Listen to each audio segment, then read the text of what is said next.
Welcome back to the Irish Hotspur, my fellow Tottenham fans. And today we will be welcoming Micky van de Ven to the club. But before you hear my thoughts on Tottenham's latest new recruit, let's get some of the housekeeping out of the way. If everyone could quite gladly smash that like button, let's aim for 500 today. That would be greatly appreciated. But also, if you are new to the channel, welcome, and do what 11,000 other passionate, loyal Spurs fans have done before you and smash that subscribe button.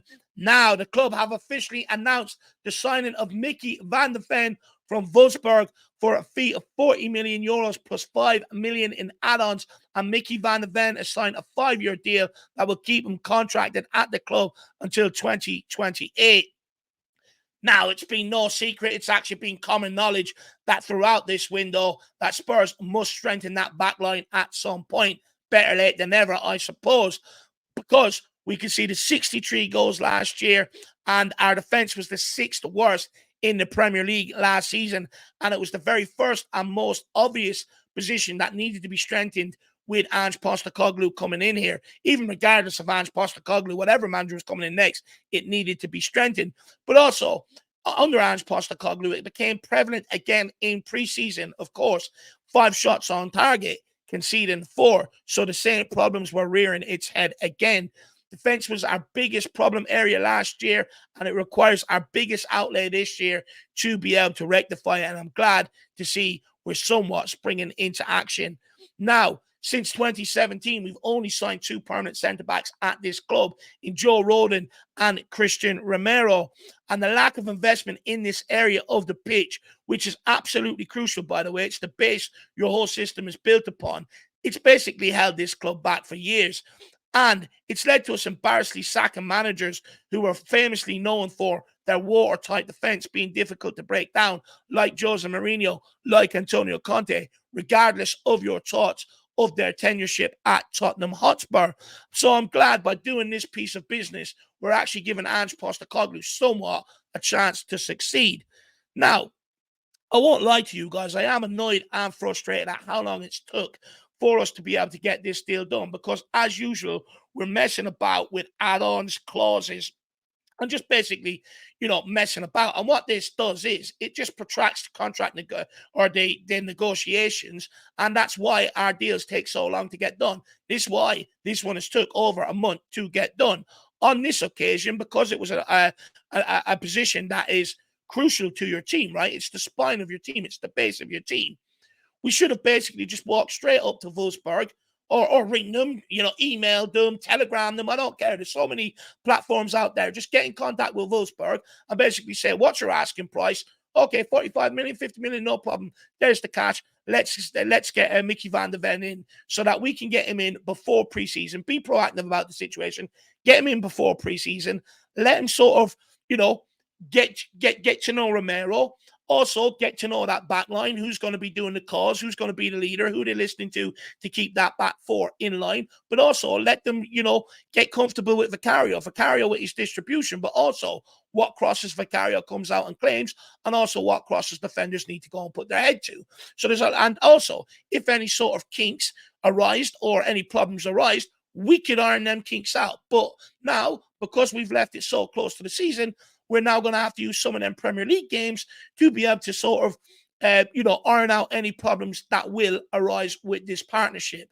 And quite frankly, them points could come back to haunt us at the end of the season. Like we've seen last season, defensive issues, conceding goals that we shouldn't have, throwing games away because of the defense was so bad.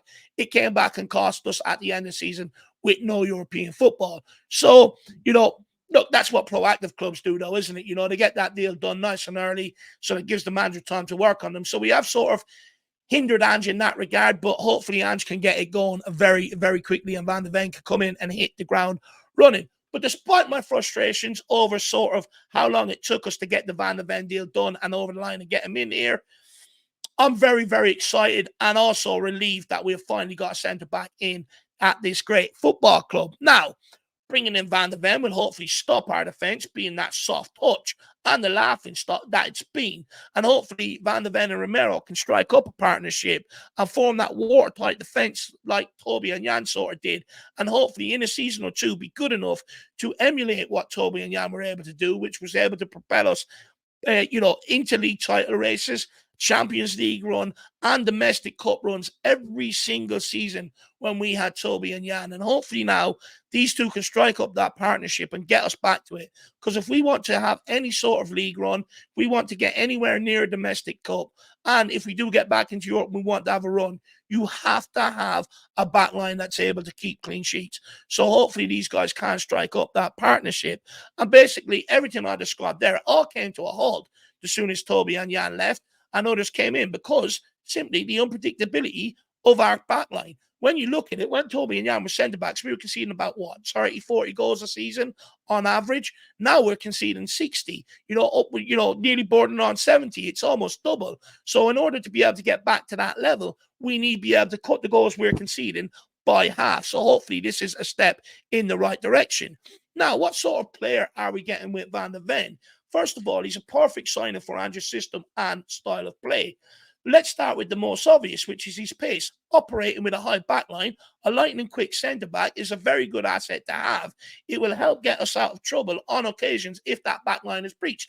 A bit like what sort of Kyle Walker offers Man City in that regard. Now, we know Romero loves to smash opposing players. So having Van der Ven with his pace will come in handy to clean up behind him if Romero misses that tackle, which is what Dyer was supposed to do last season and failed every single time. Now, Van der Ven also has the passing abilities and the ability to be able to dribble the ball out from the back line, which is absolutely a necessity in Ange's system.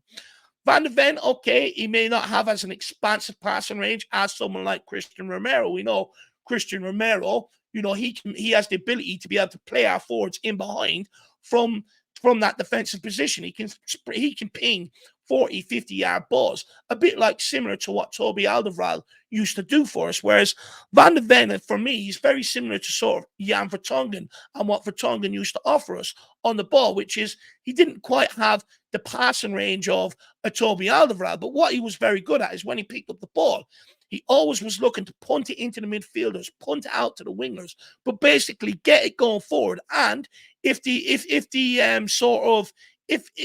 opportunity arises, he was able to dribble the ball and get us higher up the field and play a little. And I think this is what Van der Ven is very similar to.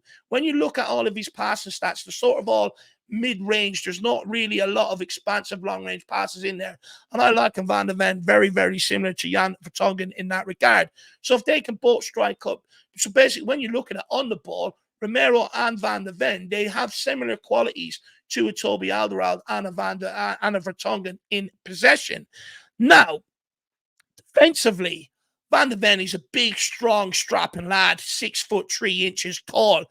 Now, the problem is with that height, his aerial stats, when you go and look at them, they're not the best. They're not great at all. Now, that could be down to a number of reasons. He's played in multiple positions. For instance, he's played left back, left-sided centre-back of a back three, and also left centre-back of a back four. But also it could be down to the league that the guy has been playing in, right?